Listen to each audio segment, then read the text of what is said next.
سے اپنے بھائی محترم محمد اسلم باجوہ ان کی جانب سے، محمد کاشف شہزاد کی جانب سے اور مسجد حاضہ کی تمام انتظامیہ اور اس کے معاونین اور اس کے نمازیوں کی جانب سے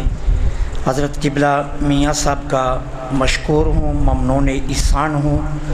کہ انہوں نے یہاں تشریف لا کر ہمیں یہ عزت بخشی۔ بحمدہ تعالی یہ 11واں سالانہ پروگرام ہے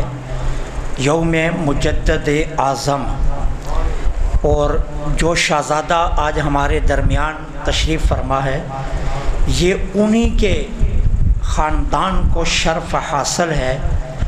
کہ اتنی بڑی شخصیت کو جب تاریخ کے اوراق میں غیروں نے چھپانے کی کوشش کی تو اس گوہر کو، اس موتی کو اسی خاندان نے لوگوں میں روشناس کروایا، اور اس کی بنیادی وجہ آج میں نے پچھلے پروگرام پر بھی کہا تھا، اب احساس ہو رہا ہے کہ حضور مجدد الف ثانی رضی اللہ تعالی عنہ کی تعلیمات، آپ کی خدمات کا جاننا اس لیے ضروری ہے کہ عقیدے کے اعتبار سے دیکھا جائے، اگر آپ طریقت کے اعتبار سے دیکھیں، صاحب علم کے اعتبار سے دیکھیں تو حضور مجدد الف ثانی رضی اللہ تعالی عنہ کا کردار ہر دور میں امت کی ضرورت نظر آ رہا ہے، ہر دور میں امت کی ضرورت نظر آ رہا ہے۔ آج الا ماشاء اللہ جنہیں اللہ نے محفوظ رکھا، نظام خانقاہی انحطاط کا شکار ہو رہا ہے۔ آج علماء کو پابند سلاسل کیا جا رہا ہے۔ آج حکمران ہر لمحے اسلام کے بنیادی عقائد پر شب خون مارنا چاہتے ہیں۔ جہاں جہاں بھی آپ کسی کو اسلام سے ٹکراتا دیکھیں گے وہاں آپ کو مجدد الف ثانی کے کردار کی ضرورت نظر آئے گی۔ تو اس لیے یہ ضرورت ہے ہر دور کی، اور انشاءاللہ یہ ضرورت رہے گی۔ میں اپنے بھائی کو خراج تحسین پیش کرتا ہوں کہ انہوں نے اس کالونی میں یہ پروگرام اس مسجد میں شروع کروایا، اور بحمدہ تعالی آج یہ 11 برس مکمل ہو رہے ہیں اس پروگرام کو شروع ہوئے۔ اللہ کریم ان کی کاوشوں کو قبول کرے۔ انتظامیہ اور معاونین جنہوں نے بھرپور تعاون کیا ان کا بھی مشکور ہوں، انہیں بھی خراج تحسین پیش کرتا ہوں۔ میں آپ کے اور حضرت قبلہ میاں صاحب کے درمیان حائل نہیں ہوں گا، اور یہ بھی یاد رکھیے میں پچھلی محفل کی ڈانٹ سے آج تک واقف ہوں، اس لیے میں میاں صاحب کو دعوت خطاب دینے کے لیے کسی بھی لفظ کا، لقب کا اور کسی بھی ایسی چیز کا سہارا نہیں لوں گا، کیونکہ گزشتہ محفل پر جو میاں صاحب نے ارشاد فرما دیا تھا میں بس اس ارشاد کے دائرے میں رہنا چاہتا ہوں۔ دست بستہ مؤدبانہ آپ کی خدمت میں درخواست کروں گا آپ سٹیج پر تشریف لائیں اور اپنے نورانی بیان سے ہمارے اندھیرے میں چھپے ہوئے دلوں کو منور اور روشن فرمائیں۔ حضرت قبلہ میاں صاحب۔ اولیاء اللہ لا خوف علیہم ولا هم يحزنون۔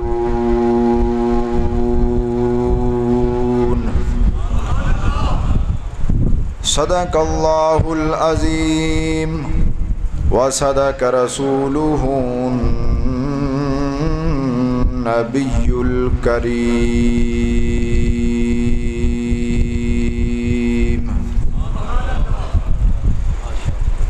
اللہ وحدہ لا شریک جو خالق کائنات ہے، مالک کائنات ہے، تمام جہانوں کا پیدا کرنے والا ہے، تمام شانوں کا مالک ہے، تمام عظمتوں کا مالک ہے۔ اس کے سوا کوئی ذات عبادت کے لائق نہیں، اس کا کوئی شریک نہیں۔ اس وحدہ لا شریک کی بے شمار لامحدود حمد و ثنا کے بعد درود لامحدود آقا نامدار مدنی تاجدار انبیاء کے شہریار مرسلین کے شاہ سوار محبوب خدا میرے اور آپ کے آقا جناب حضرت محمد مصطفیٰ صلی اللہ علیہ وآلہ وسلم کی ذات بابرکات پر سارے بیلی بلند آواز سے درود و سلام پڑھیں۔ الصلاۃ والسلام علیکہ یا سیدی یا رسول اللہ وعلی آلک واصحابک یا حبیب اللہ۔ الصلاۃ والسلام علیکہ یا سیدی یا رسول اللہ وعلی آلک واصحابک یا رحمۃ للعالمین۔ بندہ پروردگارم امت احمد نبی دوست دار چار یارم تابع اولاد علی مذہب حنفیہ دارم ملت حضرت خلیل خاک پائے غوث اعظم زیر سایہ ہر ولی غلام نقش بنداں شو اگر دنیا و دین خواہی غلام نقش بنداں شو اگر دنیا و دین خواہی سگے درگاہ مجدد شو اگر حق الیقین خواہی۔ اللہ وحدہ لا شریک کی حمد و ثنا اور نبی رحمت نور مجسم صلی اللہ علیہ وآلہ وسلم کی ذات اقدس پر درود و سلام عرض کرنے کے بعد آج کا یہ بابرکت پروگرام سفر کے مہینہ کے اندر ذکر مبارک امام الاولیاء حضرت امام ربانی حضرت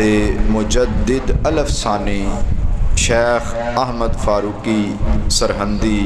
رحمۃ اللہ علیہ کی یاد میں انعقاد پذیر ہے، اور یہ ان محافل کا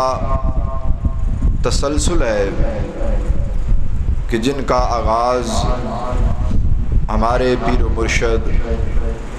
بانی تحریک یوم مجدد الافسانی حضور قبلہ عالم فخر المشائخ حضرت میاں جمیل احمد صاحب شرک پوری نقش بندی مجددی رحمۃ اللہ تعالی علیہ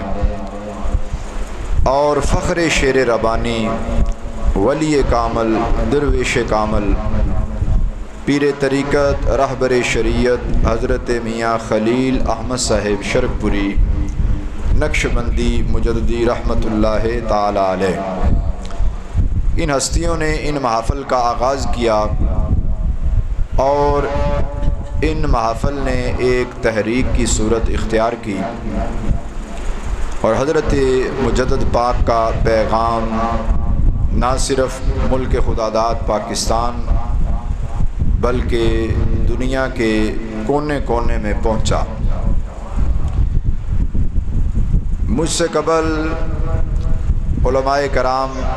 خصوصاً مفتی صاحب اور ان سے قبل حضرت علامہ صاحب نے بڑے احسن انداز میں اولیاء کی شان بیان کی اور خصوصاً حضرت مجدد پاک کے فضائل کمالات میں سے چند جھلکیاں ہمارے سامنے گوش گزار کی۔ اللہ وحدہ لا شریک سے دعا ہے کہ ہم سب کو عمل کی توفیق عطا فرمائے اور تالیف قلب عطا فرمائے، دل کا نور عطا فرمائے۔ اس بابرکت محفل کی ضرورت اور اس بیان کی ضرورت آج کے دور میں پہلے وقت کی نسبت کہیں زیادہ ہے۔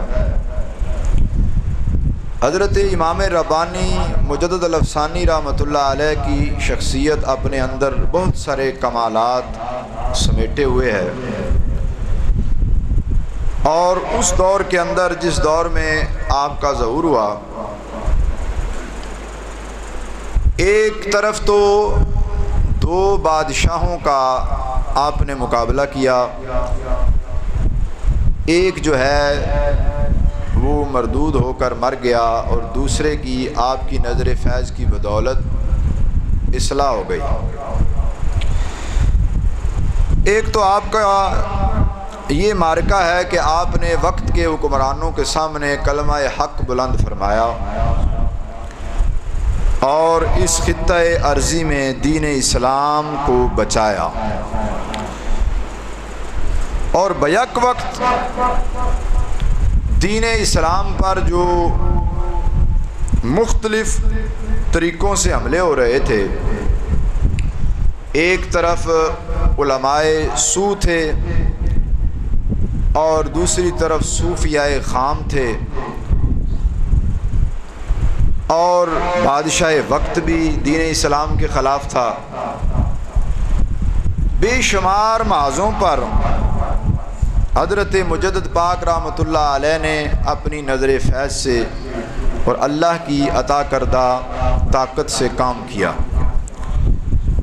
وقت چونکہ مختصر ہے، مجدد پاک رحمۃ اللہ علیہ کے اوصاف و کمالات بیان کیے جائیں تو مجھ جیسا جو عاجز ہے، کم علم جو ہے، وہ بھی کئی گھنٹے آپ کے اوصاف و کمالات جو بزرگوں سے سنیں بیان کر سکتا ہے، مگر وقت کی مناسبت سے موجودہ حالات کے تناظر میں کہ جیسے آپ کے دور میں دین اسلام پر ہر طرف سے حملہ ہو رہا تھا، آج بھی اس سے کچھ ملتی جلتی کیفیات ہمیں دیکھنے کو محسوس کرنے کو مل رہی ہیں کہ کبھی حکمران ایسے قوانین بنانے کی کوشش میں مصروف ہیں کہ جس سے اسلام قبول کرنے والوں کے لیے مشکلات کھڑی کی جائیں، اسلام پر عمل کرنے والوں کے لیے مشکلات کھڑی کی جائیں، اور دوسری طرف معاشرے کے اندر عقیدہ اہل سنت جو کہ پکا سچا کھرا عقیدہ ہے اور جس کی طے شدہ نظریات اور عقائد جو ہمارے صالحین، حضور کی امت کے اولیاء، تابعین اور ان سے پہلے صحابہ کرام، اہل بیت اطہار طے کر چکے ہیں، عقائد پر پختہ ہو چکے ہیں، اور وہ متواتر ان حضرات اولیاء کرام اور صالحین علماء کے ذریعے ہم تک پہنچ چکے ہیں، ان عقائد پر اندرونی بیرونی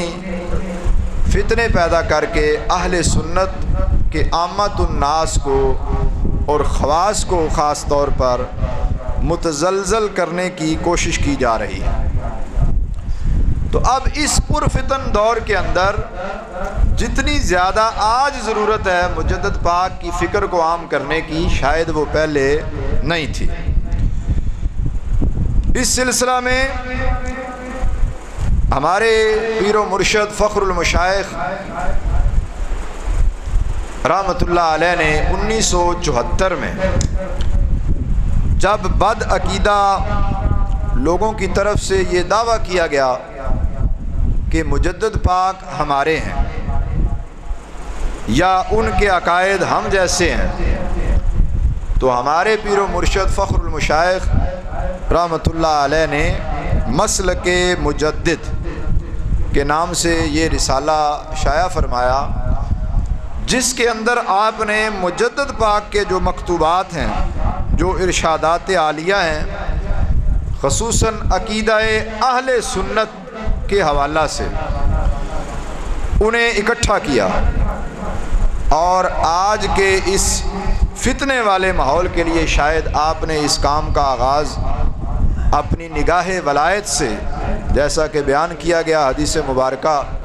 کہ مومن کی فراست سے ڈرو، یہ اللہ کے نور سے دیکھ لیتے ہیں۔ تو اللہ کے ولی جانتے تھے کہ آنے والے حالات اہل سنت کے لیے کتنے مشکل ہیں، تو لہٰذا ان چیزوں کو آپ نے اکٹھا کیا اور ہمارے لیے جمع فرما دیا۔ تو اس کے اندر جو حضرت مجدد پاک رحمۃ اللہ علیہ کے ارشادات ہیں عقیدہ اہل سنت کے حوالہ سے، میں برکت کے لیے چند آپ حضرات کے سامنے پڑھوں گا، دہراؤں گا، تاکہ تالیف قلب ہو اور ہمارا جو عقیدہ اہل سنت ہے وہ اور زیادہ پکا اور پختہ ہو جائے، اور ہمارے سینے مزید اپنے عقیدے کے ساتھ منور ہو جائیں۔ اس میں آپ نے جو ذکر خیر کیا، عامت الناس کے اندر، عام لوگوں کے اندر جو بد عقیدہ لوگ ہیں، عام طور پر سوالات اٹھاتے ہیں اور ہمارے اہل سنت کو گمراہ کرنے کی کوشش کرتے ہیں، جو کہ اللہ کے برگزیدہ بندے ہیں، خصوصاً انبیاء کرام ہیں، ان کے وصال با کمال کے بعد کے حالات کے بارے میں، کہ اب وہ اس دنیا سے رخصت ہو گئے اور اب ان کے ساتھ دنیا والوں کا کوئی کنیکشن نہیں ہے، اب جو کچھ کرنا ہے آپ نے اپنے عمل کرنے ہیں، انہی اعمال کی بدولت ہی آپ کو اجر و ثواب ملے گا۔ جو نبی اللہ کے برگزیدہ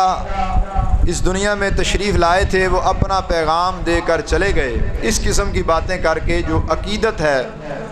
جو ایک تعلق ہوتا ہے برگزیدہ بندوں سے، خصوصاً انبیاء کرام سے، اور خصوصاً امام الانبیاء حضور علیہ الصلوۃ والسلام سے ایک امتی کا، اس کو متزلزل کرنے کی کوشش کی جاتی ہے۔ تو ہم آج کے کسی مفتی سے یا آج کے کسی عالم دین سے یا آج کے کسی مفکر سے عقیدہ اہل سنت کے بارے میں سوال نہیں کرتے، کیونکہ ہمارے پاس حضرت امام ربانی مجدد الافسانی شیخ احمد فاروقی سرہندی رحمۃ اللہ علیہ کے مکتوبات شریف موجود ہیں، آپ کا فرمان موجود ہے۔ تو جب ہم نقشبندی بھی ہیں، مجددی بھی ہیں، اگر نقشبندی مجددی نہیں بھی ہیں، کسی اور سلسلے سے بھی ہیں، تو یہ بھی یاد رکھیں کہ حضرت مجدد پاک کے پاس تمام سلسلوں کا فیض تھا۔ سلسلہ چشت کا فیض بھی آپ کے پاس ہے، وہ بات پھر طویل ہو جائے گی۔ قادری سلسلے کا فیض بھی حضرت غوث پاک رحمۃ اللہ علیہ نے اپنے جبے کی صورت میں آپ کے لیے روانہ فرمایا اور آپ تک پہنچا، اور دیگر بزرگوں سے آپ نے فیوز و برکات حاصل کیے۔ اور کیونکہ آپ مجدد الافسانی ہیں، مجدد کہا جاتا ہے تجدید کرنے والے، دین اسلام وہی ہے جو حضور نے عطا کیا، اس کو دوبارہ سے سر بلند کرنے والے، دوبارہ سے دنیا والوں کے سامنے واضح کرنے والی شخصیت جو ہے اسے مجدد کہا جاتا ہے۔ ہر 100 سال، ہر صدی کے آخر میں حدیث مبارکہ کے مطابق رب کریم اپنا ایک بندہ خاص بھیجتا ہے جو تجدید دین کا کام کرتا ہے، اسے کہتے ہیں مجدد۔ مگر آپ خالی مجدد نہیں ہیں، آپ ہیں مجدد الف ثانی۔ الف کا مطلب ہے 1000، ثانی کا مطلب ہے دوسرا۔ 1000 سالہ مجدد ہیں جو دوسرا 1000 سال گزر رہا ہے۔ جاننے والے کہتے ہیں، اہل نظر کہتے ہیں کہ دوسرے 1000 سال کے اندر ہر سلسلہ کے اندر جو ولی آئے گا، چاہے اس کا تعلق سلسلہ عالیہ چشتیہ سے ہو، قادریہ سے ہو، سہروردیہ سے ہو، نقشبندیہ سے ہو، یا دیگر کسی سلسلے سے ہو، وہ حضرت مجدد الافسانی رحمۃ اللہ علیہ کے واسطے سے فیض حاصل کرے گا اور عام مخلوق میں تقسیم کرے گا۔ یہ ہے مقام کی ایک جھلک حضرت مجدد پاک کی۔ تو آپ نے عقیدہ بیان کیا حیات انبیاء کے متعلق، فرماتے ہیں آپ نے سنا ہوگا، یہ فارسی میں ہے، اس کا ترجمہ بیان کرتا ہوں، کہ قبر میں انبیاء نماز پڑھتے ہیں اور ہمارے پیغمبر علیہ الصلوۃ والسلام معراج کی رات جب موسیٰ کلیم اللہ علیہ السلام کی قبر پر گزرے تو دیکھا کہ موسیٰ علیہ السلام نماز پڑھ رہے ہیں، اور جب اسی وقت آسمان پر پہنچے تو حضرت موسیٰ کلیم اللہ علیہ السلام کو وہاں پایا اور فرمایا کہ اس مقام کے معاملات نہایت عجیب و غریب ہیں۔ یعنی حضرت مجدد پاک کا یہ عقیدہ ہے کہ بعد از وصال انبیاء اپنی قبروں میں زندہ ہوتے ہیں، اور یہ عقیدہ آپ نے بیان کیا ہے۔ آگے حضور علیہ السلام کی نورانیت کے بارے میں اکثر سوال کرتے ہیں لوگ، اور اپنے آپ کو اہل سنت کہنے والا ایک بہت بڑا گروہ معاشرے کے اندر موجود ہے جو اس کے انکاری ہیں، لیکن عام لوگوں کو گمراہ کرنے کے لیے یہ رسالہ حضرت صاحب نے اس وقت شائع کیا تھا جس وقت ان لوگوں نے، جو کہ اپنے آپ کو اہل سنت کہتے ہیں لیکن اہل سنت کے جو اصل عقائد ہیں ان سے ہٹ چکے ہیں، اختلاف نماز، روزے، زکوٰۃ، حج کا نہیں ہے۔ جو دوسرا گروہ ہے جو اپنے آپ کو اہل سنت والجماعت کہتے ہیں یا اہل سنت بھی کہتے ہیں، ان سے ہمارا اختلاف یہ نہیں ہے کہ نماز کیسے پڑھنی ہے، حج کیسے کرنا ہے، زکوٰۃ کیسے دینی ہے، خیرات کیسے کرنی ہے۔ اختلاف ہے عقیدے کا۔ نبی پاک صلی اللہ علیہ وآلہ وسلم اور دیگر حضرات انبیاء کرام اور اولیاء کرام کے بعد از وصال ان کے بارے میں کیا عقیدہ رکھنا ہے اور ان کی شانوں کو کس انداز سے تسلیم کرنا ہے، اس بات پر اختلاف ہے۔ وہ کہتے ہیں کہ حضور فقط بشر ہیں، اور ہم کہتے ہیں کہ حضور بشر بھی ہیں اور نور بھی۔ یہ ہے حقیقی عقیدہ اہل سنت، اور یہ عقیدہ ہم نے اپنے پاس سے بنایا نہیں ہے، یہ ہمیں حضور کی امت کے اولیاء نے صحابہ اور اہل بیت اطہار سے لے کر یہ عقیدہ عطا فرمایا۔ فرمایا کہ حضور اللہ کے نور سے پیدا ہوئے ہیں۔ جاننا چاہیے رسول اکرم صلی اللہ علیہ وآلہ وسلم کی پیدائش دیگر افراد کی طرح نہیں ہے، کیونکہ حضرت صلی اللہ علیہ وآلہ وسلم باوجود عنصری پیدائش کے حق تعالیٰ کے نور سے پیدا ہوئے، جیسے کہ حضور صلی اللہ علیہ وآلہ وسلم نے فرمایا خلقت من نور اللہ، میری تخلیق اللہ کے نور سے ہوئی ہے، اور کسی دوسرے شخص کو یہ سعادت میسر نہیں ہے۔ اب یہ عقیدہ تھا مجدد پاک کا۔ اگر کوئی بعد عقیدہ کہتا ہے کہ مجدد پاک ہمارے ہیں تو اسے کہا جائے کہ پھر مجدد پاک تو حضور کو نور مانتے ہیں، تم بھی نور مانو، ان کے عقیدے کو بھی مانو۔ آگے جو حضور کو فقط بشر کہتے ہیں ان کے بارے میں مجدد پاک نے کیا فرمایا؟ فرمایا جن عقل کے اندھوں نے حضرت محمد مصطفیٰ صلی اللہ علیہ وآلہ وسلم کو فقط بشر کہا اور دوسرے انسانوں کی طرح تصور کیا، بالآخر منکر ہو گئے، اور جن سعادت مندوں نے ان کو رسالت اور رحمت عالمیہ کے طور پر دیکھا اور تمام لوگوں سے ممتاز اور سرفراز سمجھا، وہ ایمان کی سعادت سے مشرف ہو گئے اور نجات پانے والوں میں شامل ہو گئے۔ آگے آپ نے شان حضرت افضل البشر بعد از انبیاء بالتحقیق حضرت سیدنا ابو بکر صدیق رضی اللہ تعالی عنہ کے بارے میں ارشاد فرمایا۔ آج ہمارے معاشرے کے اندر آپ دیکھ رہے ہیں اہل سنت کے اندر لوگوں میں اس بات پہ اختلاف پیدا کرنے کی کوشش کی جا رہی ہے کہ افضل کون تھا۔ ایک طرف ایسی بات پھیلائی جا رہی ہے کہ حضرت سیدنا ابو بکر صدیق رضی اللہ تعالیٰ عنہ جو ہیں وہ صرف سیاسی خلیفہ تھے، اور مولا علی شیر خدا جو ہیں اصل میں وہ اول روحانی خلیفہ تھے۔ اس قسم کی گفتگو کر کے جو کہ ایک متواتر عقیدہ چلا آ رہا ہے اور جس پر اہل سنت کا اجماع ہے کہ حضرت سیدنا ابو بکر صدیق رضی اللہ تعالیٰ عنہ ہر لحاظ سے حضور کے بعد، نبیوں کے بعد اس امت میں افضل ترین ہے، اس عقیدے پر نعوذ باللہ حرف لگانے کی کوشش کی جا رہی ہے۔ تو ہم آج کسی مفتی صاحب سے نہیں پوچھتے، کسی مولوی صاحب سے نہیں پوچھتے، کسی پیر صاحب سے جا کے سوال نہیں کرتے کہ اصل معاملہ کیا ہے۔ ہم حضرت مجدد پاک کے مکتوبات میں دیکھتے ہیں کہ اصل معاملہ کیا ہے۔ مجدد پاک نے ارشاد فرمایا، اس تحقیق سے کہ جس کے اظہار کے لیے اللہ تعالیٰ نے اس فقیر کو توفیق بخشی، مخالفوں کے وہ سب اعتراض جو انہوں نے ایمان کے کم و بیش نہ ہونے پر کیے ہیں زائل ہو گئے۔ عام مومنوں کا ایمان تمام وجوہ میں انبیاء علیہ الصلاۃ والتسلیمات کے ایمان کی طرح نہ ہوا، کیونکہ انبیاء علیہ الصلاۃ والسلام کا ایمان جو کامل طور پر منجلا اور نورانی ہے، عام مومنوں کے ایمان سے جو مومنوں کے درجوں کے اختلاف کے موجب بہت سی ظلمتیں اور قدورتیں رکھتا ہے، کئی گنا زیادہ ثمرات و نتائج رکھتا ہے۔ اور اسی طرح یہ بات ہے اصل جس کی طرف میں آپ کی توجہ دلانا چاہتا ہوں کہ مجدد پاک نے فرمایا، اسی طرح حضرت ابو بکر صدیق رضی اللہ تعالی عنہ کا ایمان جو وزن میں اس امت کے ایمان سے زیادہ ہے۔ اب یہ مختصر سی بات ہے، فرمایا حضرت ابو بکر صدیق رضی اللہ تعالیٰ عنہ کا ایمان وزن میں اس امت کے ایمان سے زیادہ ہے۔ اب امت میں کون کون ہے؟ حضور کی امت میں کون کون ہے؟ غور فرمائیں۔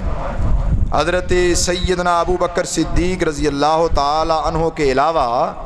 کون کون شامل ہے حضور کی امت میں؟ حضرت سیدنا عمر فاروق رضی اللہ تعالی عنہ، حضرت سیدنا عثمان غنی ذو النورین رضی اللہ تعالی عنہ، مولا علی شیر خدا رضی اللہ تعالی عنہ، حسنین کریمین، ان کی والدہ محترمہ حضرت سیدہ طیبہ فاطمۃ الزہرا رضی اللہ تعالی عنہا، تمام امہات المومنین، کم و بیش 1,24,000 صحابہ، اہل بیت اطہار، تابعین، تبع تابعین، اس کے بعد غوث، کتب، ابدال، کتب ارشاد، ولی کامل، عام مومن، مومنات، میں اور آپ گناہگار، ہر کوئی حضور کی امت میں شامل ہے یا نہیں ہے؟ سمجھ آ رہی بات کی؟ تو مجدد پاک کا یہ عقیدہ ہے کہ ساری امت کا ایمان ایک طرف ہو اور حضرت ابو بکر صدیق رضی اللہ تعالیٰ عنہ کا ایمان ایک طرف ہو، تو وزن میں حضرت صدیق اکبر رضی اللہ تعالیٰ عنہ کا ایمان وزنی ہے، بھاری ہے۔ اب اس کے بعد بھی کوئی ان جزوی فضیلتوں کو بیان کر کے آپ کی فضیلت گھٹانے کی کوشش کرے تو وہ پھر اہل سنت رہ سکتا نہیں۔ اہل سنت کا کیا عقیدہ ہے؟ آگے آپ نے وضاحت فرمائی کہ حضرت امیر مولا علی شیر خدا رضی اللہ تعالی عنہ، آپ نے ارشاد فرمایا کہ حضرت ابو بکر صدیق رضی اللہ تعالی عنہ اور حضرت عمر فاروق رضی اللہ تعالی عنہ اس امت میں سب سے افضل ہیں۔ جو کوئی مجھے ان پر فضیلت دے وہ مفتری ہے، یعنی جھوٹا الزام لگانے والا ہے، اور میں اس کو اتنے کوڑے ماروں گا جتنے مفتری کو لگاتے ہیں۔ اب یہ کس کا فرمان ہے؟ مولا علی شیر خدا رضی اللہ تعالی عنہ کا فرمان ہے، اور بیان کیا ہے حضرت مجدد پاک، جن کا ہم آج یوم منا رہے ہیں، جن کا ذکر منا رہے ہیں، آپ نے یہ عقیدہ بیان کیا ہے۔ تو اس کے بعد کوئی گنجائش باقی رہتی نہیں۔ پھر آپ نے فرمایا کہ جس طرح خلفائے اربعہ کی خلافت کی ترتیب ہے، اسی طرح ان کی افضلیت کی ترتیب ہے، اور تمام اہل حق کا اجماع ہے کہ پیغمبروں کے بعد تمام انسانوں میں افضل حضرت صدیق اکبر رضی اللہ تعالیٰ عنہ ہیں، اور اس کے بعد حضرت فاروق اعظم رضی اللہ تعالیٰ عنہ ہیں۔ نماز کا وقت بھی ہو چکا ہے، کچھ ہم جو ہے لیٹ ہو گئے ہیں۔ بہرحال آخری بات جو نسبت کے حوالہ سے، کیونکہ ہم سارے نسبت والے بیٹھے ہیں اور وہ بھی ہم مجدد پاک سے پوچھتے ہیں۔ عامت الناس، عام لوگوں سے سوال کیا جاتا ہے، داتا صاحب کیا لینے جاتے ہیں؟